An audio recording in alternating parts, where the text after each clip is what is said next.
indulge me if I do what I normally do at the beginnings of my talks and say, who's been to PROV before? That's an absolute forest of hands. Sometimes I give a talk at PROV and I say, who's been to the reading room? And about half of the room puts their hands up. So I encourage people to walk across the foyer and visit PROV as well as coming to the talk. So it's really pleasing that so many of you have visited us before. The reason that I ask is, especially with talks to do with things like professions, the question is, what is Public Record Office and why should I be interested in doing my research there, given that I'm researching professions? So first of all, just to answer the question, what is Public Record Office? We're the State Archives of Victoria, and at our North Melbourne office, we hold a collection of just over 100 linear kilometres of records. So it's around 800,000 containers of records. And all of the records have their origins in some way or another in state government, so municipalities, courts, police, prisons, etc., etc. But also, of course, the Department of Education and schools and all sorts of things to do with education. So that's why I've been invited here today, and I hope I can cover a few aspects of what we have, which is to do with teachers, and what we don't have. You'll notice throughout this talk, whilst I've got quite a few pictures of records, I don't have a great many pictures of instructions of how to do this. And that's because our website is evolving right now, in the airwaves right now. Our website is changing, and by the end of this month, all of the help to do with how to find teacher records and how to find all sorts of records will have changed dramatically. And in fact, if I was invited to give this talk a year from now and I delivered what I'm about to deliver, probably a lot of people would say, well, why did you tell us all that? We could have just got it off the website. So I'm hoping that's how good all the help will be and how different the website will look. When I last gave a talk here at the Family History Feast, it was the Beijing Olympics. That's how long it's been. And I gave a talk which was about how to research everything to do with education records. And I managed to cram it into 45 minutes. Now I'm doing just a talk on teacher records, and I suspect it might be 25 minutes of material crammed into 35 minutes. So we'll see how we go. Let's see if my pointer works. Very good. So I'm going to cover a few things, and I'm going to cover probably the first few are the longest parts, and then there's sort of less and less as we go on. This is not an exhaustive talk which is supposed to list every single resource. Just about every time that I touch on something, what I actually mean is this is an example, and there's a variety of other things which are just like this as well. So there's in all of the images, there's a reference which tells you what this thing is if you want to look up on our website, but there's a vast array of other similar resources too. I will be coming... Sorry, excuse me, ignore that, sorry. I will be not touching on kindergarten teachers or university teachers. I'm strictly talking about children's education at the moment for this talk. So I'm going to start with a few general pointers. I'm going to ask the impertinent question of why are you interested in doing this? And then I'll move on to, I've categorised the records in these ways. I hope that will make sense as I move into the various slides about them. So, a few pointers. First of all, and this is sort of the answer to what is PROV and why should you be interested, we have records from a variety of major departments. There was the Department of Education is the one that everybody remembers, but that was just one department which managed education. It happened to be an extraordinarily long-lived department, but that's just one of the many government departments that's had a role in regulating education over the years. So we have records from those major departments, and there's other statutory authorities for which that's relevant as well. We've also got records which come to us directly from the schools. So records are created in schools and they have their own life, and eventually some of those records come to Public Record Office. You might know that Public Record Office doesn't keep every last public record that's created. We only keep those records of permanent value. We don't keep everything any more than you keep every single record you don't keep every supermarket receipt that you gather or every letter from the bank. So it's only the permanent component of records that end up at Public Record Office. And that's especially the case for records of the schools, because sometimes I look at what is the remnant of a closed school, and it really is quite a discrete package of records. Ironically, when I was a teacher, I think I actually kept horrible records. I don't know that my school roll was kept up to date very well, but school rolls are an example of something where the individual day-to-day attendance is something that's not kept, but the fact that a student did attend the school and which classes they are in is kept. That's just for example. So we've got records also which don't have their origin in a particular department, but they will be about aspects of education. And also of private education. But what we don't have are records which come directly to us from private schools. So whilst the government has a role in regulating private schools, we don't actually have the records from the private schools. Most of those will of course be in the private schools themselves if they still exist. So here's my impertinent question. Why are you looking for teacher records? It really means, what is the approach that you're going to take to looking for teacher records? And I hope one of these describes your situation. I want to know everything I can about somebody's teaching service. Who's in that situation? A few people? What about, I don't need too many details. I'm just trying to research an ancestor and I know that they were a teacher. Any people? Quite a few takers on those, that's good. I want photos of a teacher. Guess everybody already has the photos they want. And lastly, I'm looking for specific details about the teacher of a class or teacher of a student or a teacher at a school. So each of these questions will lead to a different approach. And I haven't gone back and labelled them all within this talk because I think that would be a little tedious. But I think if you sort of focus on, especially with things like this, I think you're probably going to be ending up looking at pretty much all of the records that I put up on the screen. If you're looking for specific details, then really keep your eye on what is revealed in each individual record. All right, so let's talk about some of the most commonly used records that people come to visit Public Record Office. And in fact, I think for the majority of people who come and research teachers at Public Record Office, the 30-minute talk could be reduced to a 30-second talk, which is just go and look at the teacher record books. I think most people find that their queries are pretty well satisfied by that. And the teacher record books are a joy for researchers, but I can tell you they're a joy for archivists as well, because it's so easy to direct people to them. They start at page number 1 and they end at page 60,000 or so, and they simply have a page for every individual teacher telling you about their service.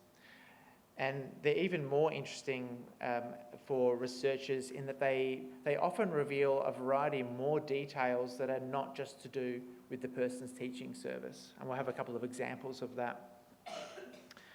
The other great thing about them, as well as being indexed and very easy for finding the particular one that you want, is that at the moment they're available online. They're only available through Ancestry Online, eventually on the PROV website. But that's something where you can visit us and look at them online in our reading room.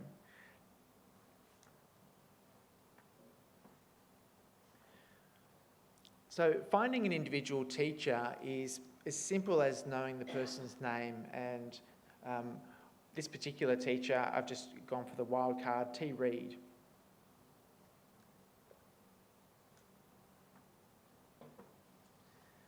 And there's only a few out of the 60,000 who are T. Reed. And I'm going to look at Thomas Horton Reed, number 23. And I'm always curious as I go along through this. Has anybody actually done this before? I've done it lots of times. A few people have done this before? Okay, I'm glad this is news to some people. So if you were if Thomas Horton Reed was the individual you were interested in, then this is the page, or this is just the first page of his teaching service. Most teachers just have one page. A really long length of service can end up with multiple pages. But Thomas Horton Reed, as you would have seen, he's teacher number 23. He's teacher number 23, and then, so that's page number 23. So he's actually the 23rd teacher ever registered in this system. A couple of other features of this page. Sorry, I have to turn around to do this. Born 1836 and born overseas. When I did the research, I couldn't find him being born in Australia. So that's a sort of detail which you might otherwise have to look at all sorts of resources to find out. So you get the birth year. Over here you get what's called the school number. And I'm sure if you've ever driven or walked past the local school in your area, you would have seen it says primary school number 1, 2, 3, 4. So, primary school number 674. And it's got a variety of dates as well in this column here. And each of the individual entries, whilst it's fairly self-explanatory, assuming you can read what it says, also attaches to a piece of correspondence that's somewhere else. So I've just sort of transcribed the first couple of entries there. He was approved as a sub, 15th of the 865, resigned at the end of 1866, and obviously had different thoughts and readmitted to training 1867. So there's a variety of entries, and you just read them down the page. And each one of these entries corresponds with it is attached to a correspondence number. And this is one of the rather ominous entries. One of the rather ominous entries that was under Thomas Horton Reed was, this, censured for having been guilty of highly unbecoming conduct to be seconded to a smaller school at an early date. So, and you can see that's also in the far left. So that's one of the next schools that he happens to have been at. And that's an 1879 piece of correspondence. And as you can see, it's a very large correspondence system, 33,000 letters that year. That just happens to be one of them. So, just giving you an idea there. So for each teacher that you would be researching, you're going to have between one and quite a lot of entries to do with their teaching service. Now, you might want to go hunting down all those pieces of correspondence about the teacher, because they probably say a lot more than just those few words that are used to summarise them. And for Thomas Horton Reed, if you went looking for that correspondence, you might find yourself quite disappointed. I know I was, because I didn't find any of it at all. And I was thinking, why? This person is a teacher for a really long time. And when I look up all the correspondence that the school was sending into the department, I find absolutely nothing. Why? And then I took another angle on it, and I looked at what's called the index to special case files. And I don't know if you can probably read that, it's quite large. So there's Thomas Horton Reed at Taradale School. There's a special case file on him, and that's, I think, bad news for just about anybody who's on that list. And I don't know how well you can read those off the screen. One of them says reformatory and industrial schools. But whilst there are lots of special case files to do with individuals, there are also lots of case files to do with issues. So reformatory schools, religion in schools, milk, just about anything you can think of. There's thousands and thousands of them. And in this instance, and I'm sure you can't read that very well. So his case file number 743. So I looked up that, and that was where all the correspondence had been tucked away, and that gave you an extraordinary insight into the case of Thomas Horton Reed. And so, inspired by Catherine's storytelling from a little earlier on, I don't know if this is sort of deflating. I'm only at the start of all of these stories, so at least I'll tell you one of them. But so the Thomas Horton Reed story was one which still baffles me, even though I've read it over a number of times. Having been moved from school to school a few times, he was eventually sacked from the final school that he was at the Taradale School. And there's a variety of correspondence saying things like he was drunk at school and he wasn't attending, the students were there and the teacher wasn't there. He was head teacher there. And eventually the department sacked him.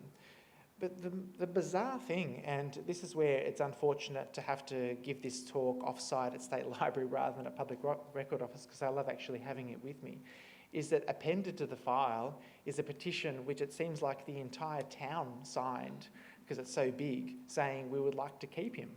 So I don't know whether they are the same people who are making the complaints or who exactly was making the complaints.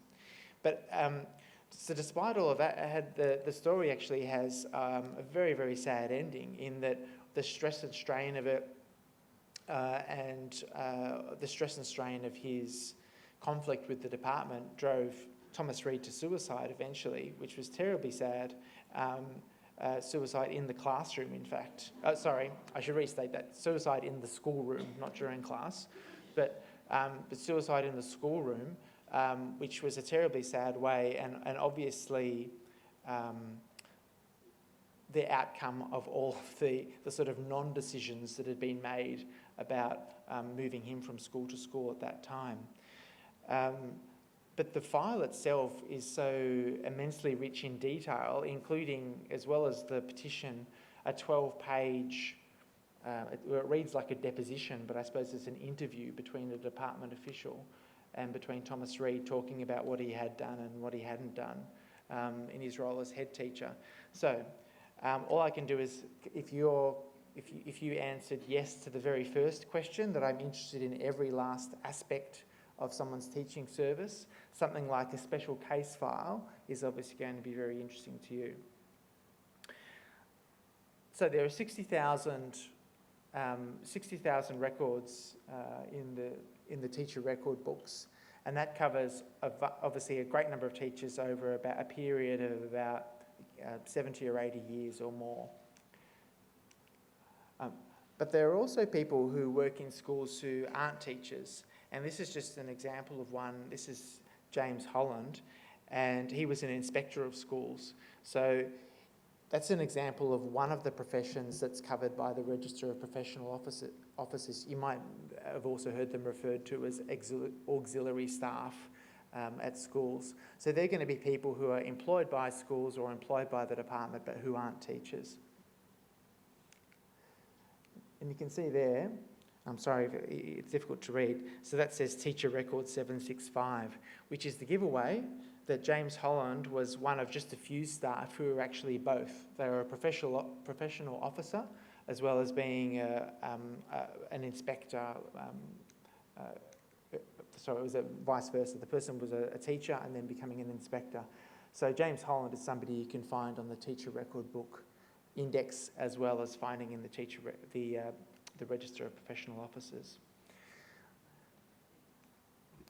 Just as one other example of the sort of the variety of information which seems to be appended to the teacher record books and the various registers which we have from the departments, photographs and potted biographies, sometimes quite good biographies actually of people, and this one here says at the end, on leave with the Australian Imperial Force from 10th April 1916. So even though the person has actually left the teaching service, you get a variety of biographical detail which is sort of beyond what you might expect from the records.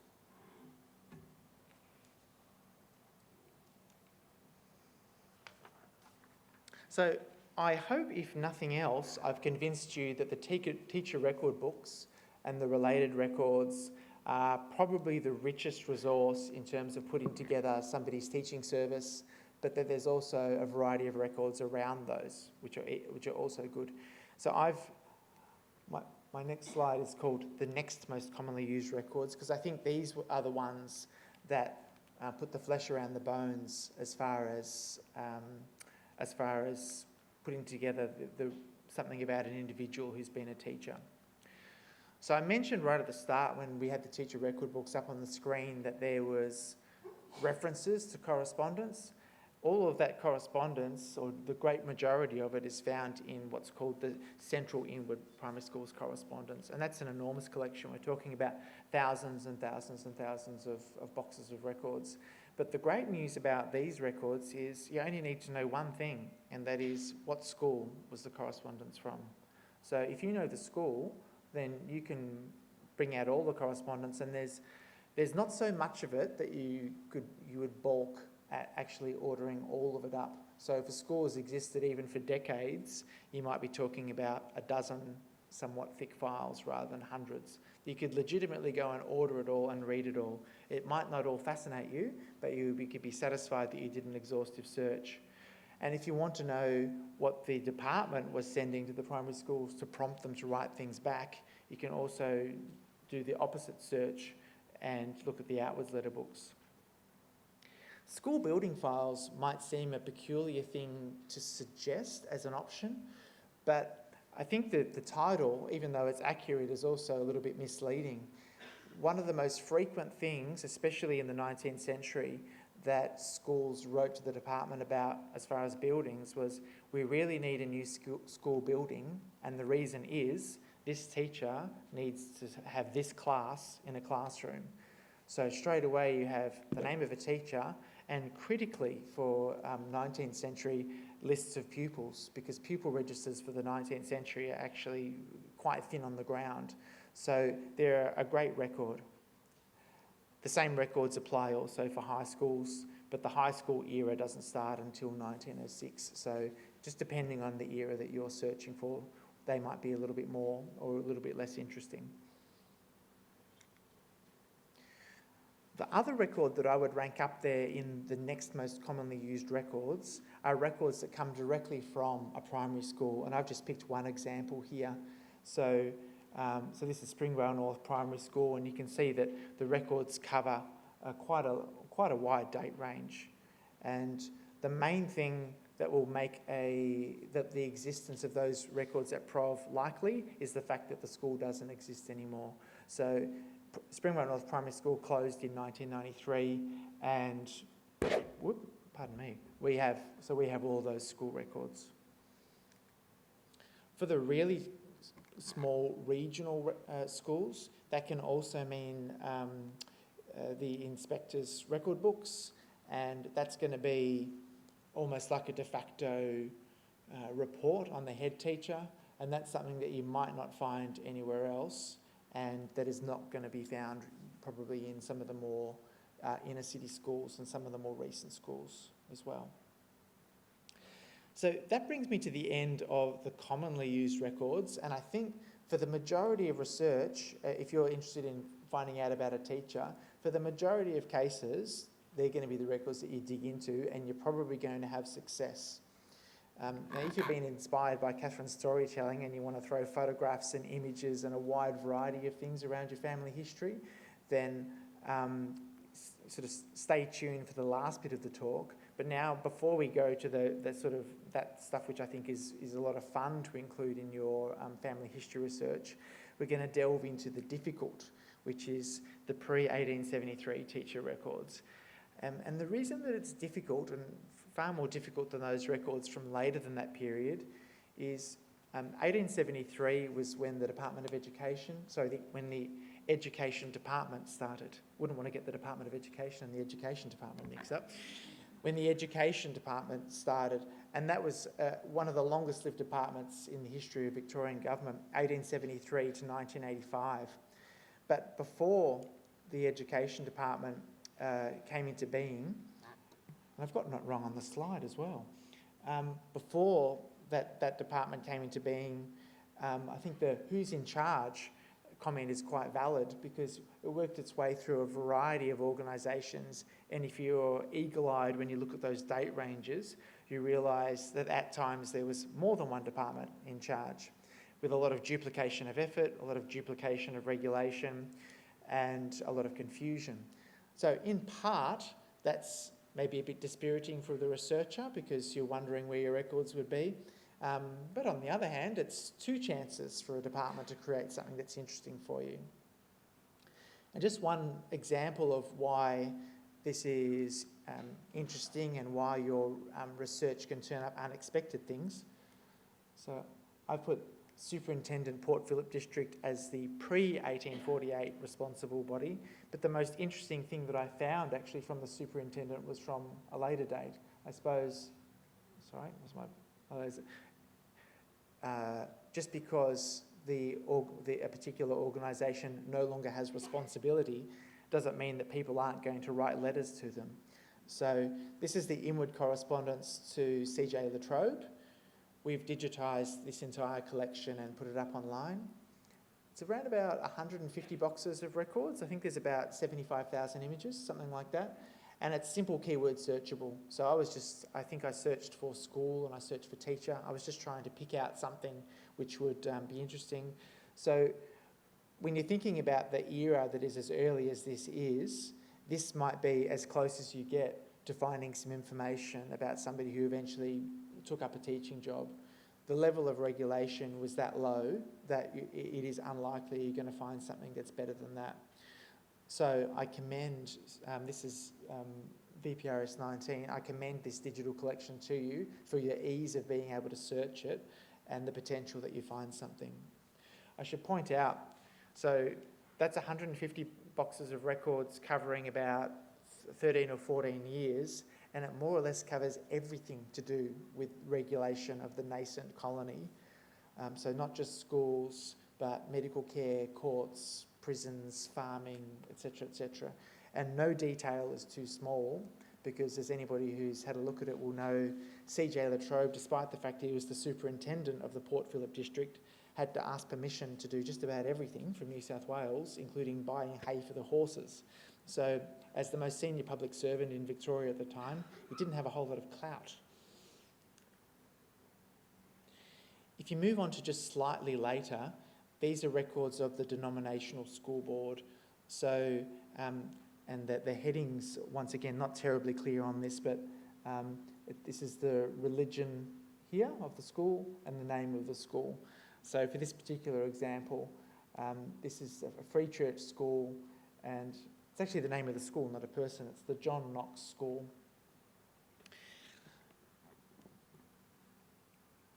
The 254 there is directing you to go to a particular page in the register.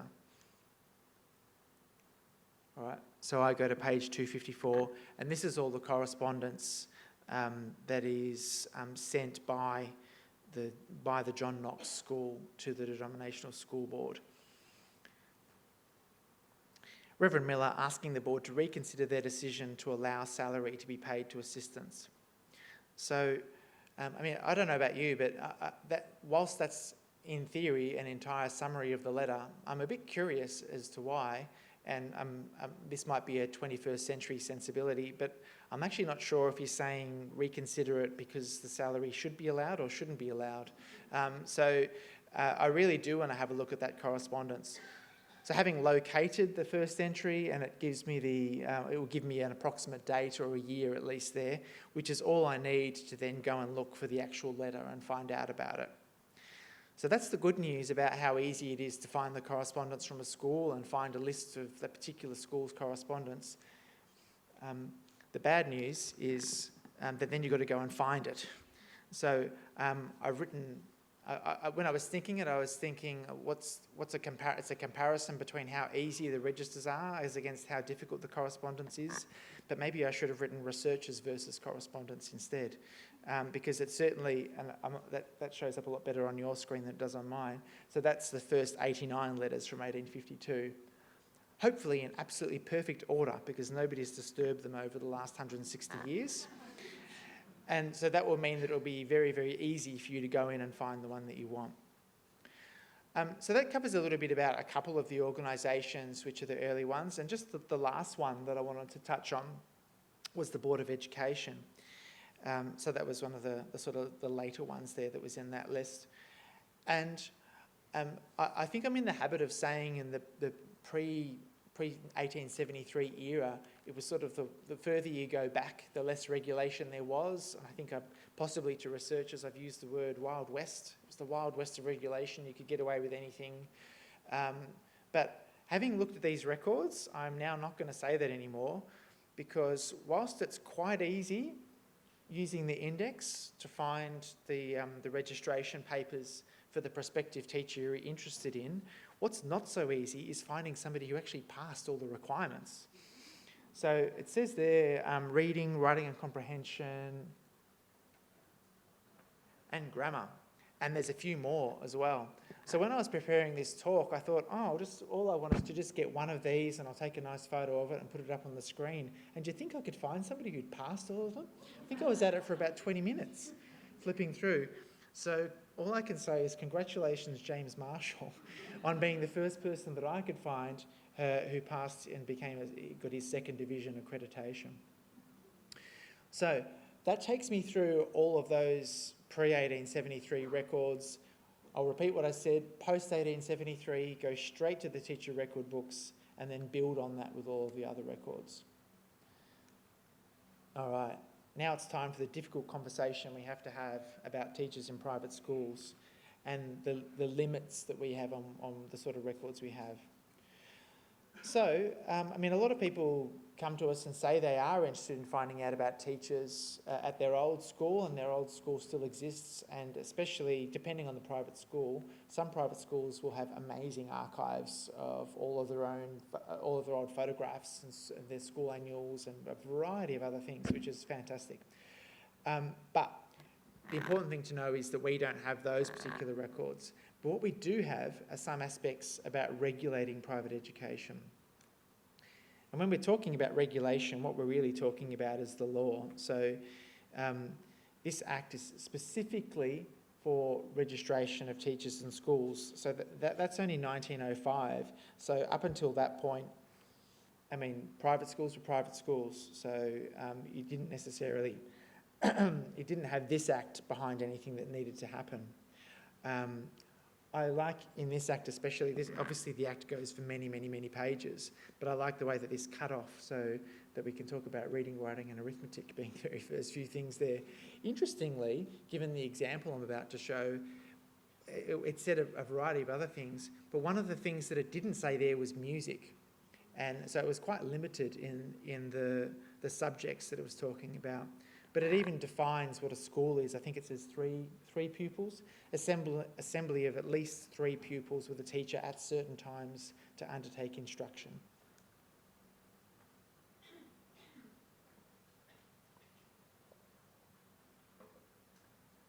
But whilst the records are limited, the good news is actually finding the record that you want is no more difficult than looking at the teacher record books. There isn't a searchable index, but there's the next best thing, which is a card index. Flipping through the cards is very easy.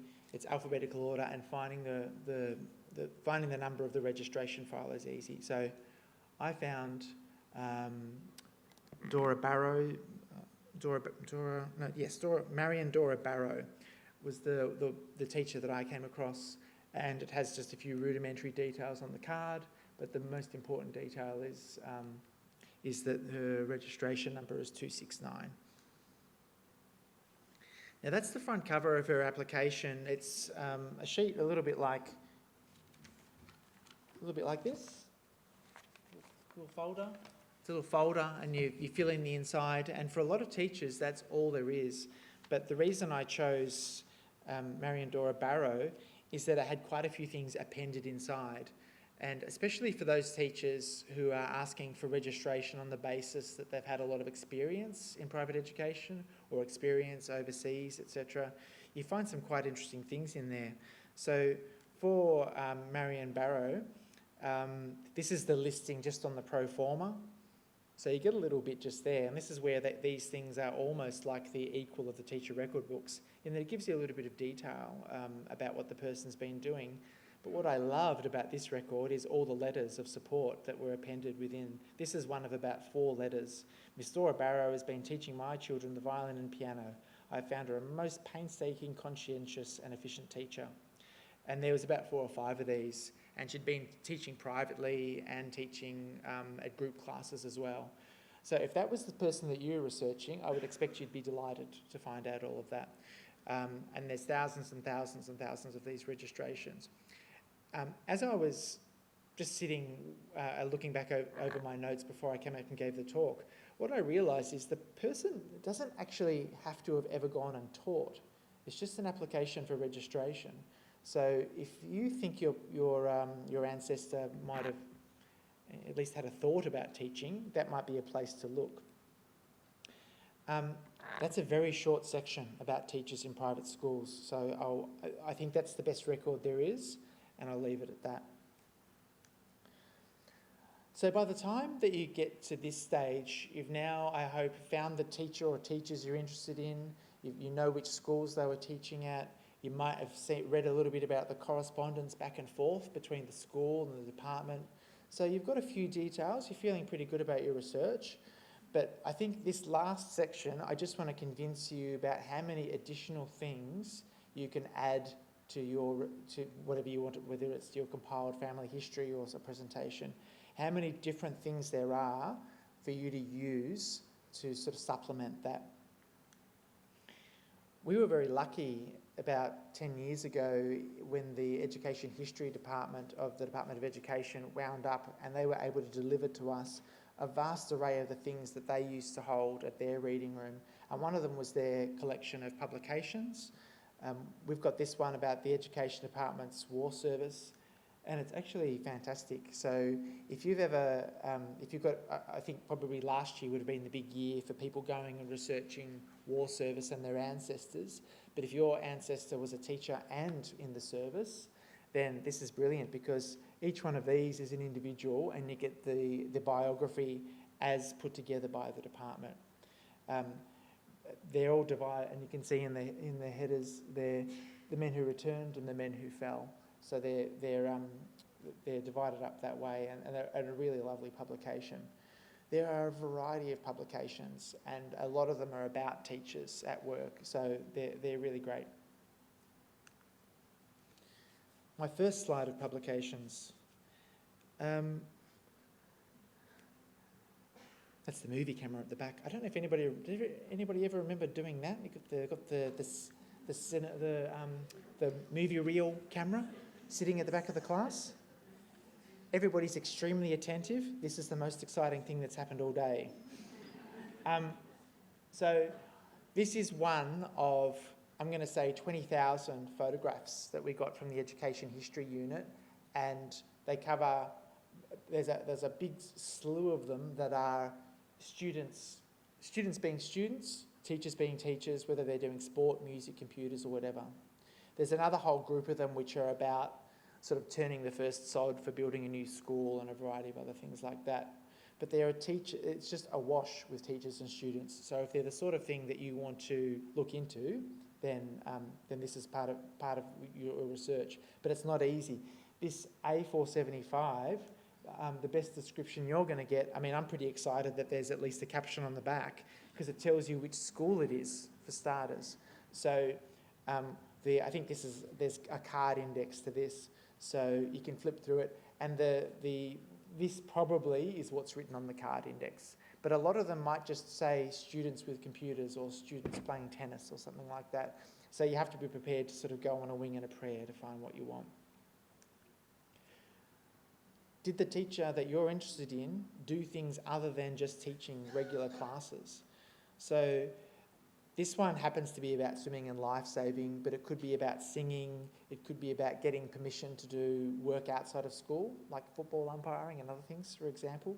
But this record is good not only because it fleshes out the picture of the person, but up here it actually tells you how good they were at each stroke. So if the person was reputed to be a champion swimmer, you can actually put a number on it. What if your ancestor was a prominent teacher? They might feature in things like royal commissions. I'll go to what I think is the funny thing first, which is this is the register of submissions that the particular royal commission got. I can't read it off my screen, sorry, it's too small. So this is just the inquiry into the administration of the Education Department, and they got plenty of letters. This particular one says, anonymous, a teacher in thraldom. I actually had to look up what thraldom meant. So there's a few anonymous letters, but lots of these letters are from teachers as well. This particular Royal Commission has detailed transcripts of all of the to and fro with all of the teachers and officials that were giving their submissions. And this one happens to be Florence Ethel Johnson, and as well as being a teacher, she is the president of the Victorian Women Teachers Association. So I think they've got 200 or 300 members. Yeah, 200 or 300 members.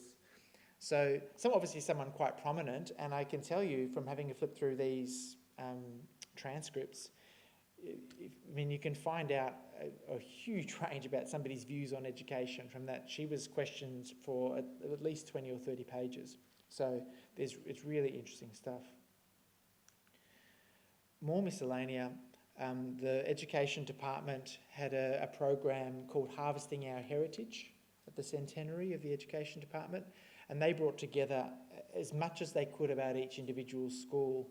In some instances, as much as they could was just a single piece of paper, but at other times they were able to gather what had already been professional or amateur school histories. This one happens to be a sort of an amateur one, but it's great. If it's your school, I'm sure you'd love it. This is my old school, and there is the staff photo from 1975. I really enjoy the photo credit is Mr. Austin, because we can't call him anything else. We can't call him by his first name. He's a teacher. So it's Mr. Austin as the teacher who took the photograph. So that's absolutely brilliant. And in the same school history is the complete list of all of the head teachers as well. Just to end the miscellanea, and I'll move on from this slide before you spot me in it. So all of the amongst the many records that came from my old school were all of the photo albums, but also there were some sporting trophies and pennants, the minutes of the committee, ominously there was the minutes of I think it was the transition committee or whatever that was set up at that time when the school was going to close as well. So it's about 8 or 9 boxes of records, which for 50 years might not seem much, but it was plenty enough for me to find a variety of things that I was interested in and to see a vast array of names that I hadn't read for many years. It was a treat for me. There are also a variety of donated items that the Education History Unit received over the years. That's just an illuminated certificate. So I think we haven't got many, but if you're interested in sort of nice looking things, you'll see some really nice looking memorabilia things to do with teaching. My last thing before I wrap up is just to say that our new website is going to be fantastic, and I hope you all go and visit it in about a month or so. And I'm really being honest when I say I hope that a lot of what I've said today won't need to be said, at least in this form anytime soon, because the website will say it so much better. Just to give you a quick sneak peek, it's as simple as, if you were interested in education broadly, then you would go to this page, and then it brings it down into about 7 or 8 more smaller categories. So each one of these will have its own page. So you can see how that will be a nice way to navigate down from that high-level topic of education and eventually drill down to things like teachers, and we'll be able to say what I just said about private school records and things like that. And of course, I think just about everybody will be going to that page. So my final thing to say is, so just when you launch out into this piece of research, just think about what are actually the pieces of information that you're seeking. And I think the majority of people will be satisfied just by going to the teacher record books because they're so exhaustive. Choose a few areas from this presentation and start researching. Thank you so much for your time this morning. Really enjoyed it.